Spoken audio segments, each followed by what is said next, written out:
Jatuh. Torik, ada menikah gak Torik? Tahun 2004 udah menikah. Teka-teki kedekatan Torik Halilintar dan Aliyah Masaid akhirnya perlahan terungkap. Dua pasangan muda ini memang beberapa waktu belakangan memang sudah tak ragu mulai mengumbar kemesraan di publik. Hingga belum lama ini, Aliyah Masaid membeberkan jika hubungannya dengan Torik Halilintar sudah bukan lagi sebatas teman. Gadis berusia 21 tahun ini menjelaskan jika kini mereka sudah saling berkomitmen satu sama lain. Kita komitmen satu sama lain dan tidak juga HTS karena kalau HTS itu kan lebih kepada kesana kemari.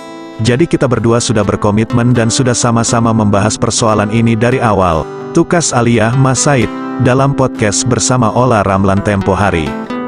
Di sisi lain, Torik Halilintar yang ditemui belum lama ini merespon pertanyaan terkait rencana pernikahannya dengan Aliyah Masaid. Sebelumnya memang sempat berhembus isu jika pasangan ini akan melanjutkan hubungan mereka ke jenjang pernikahan di tahun 2024. Sambil tersenyum dan berlalu melewati awak media, konten kreator berusia 24 tahun ini meminta didoakan terkait rencana pernikahannya dengan Aliyah. Doain aja yang terbaik ya, kata Torik Halilintar, yang ditemui Senin, 25 Desember kemarin. Mas. Torik,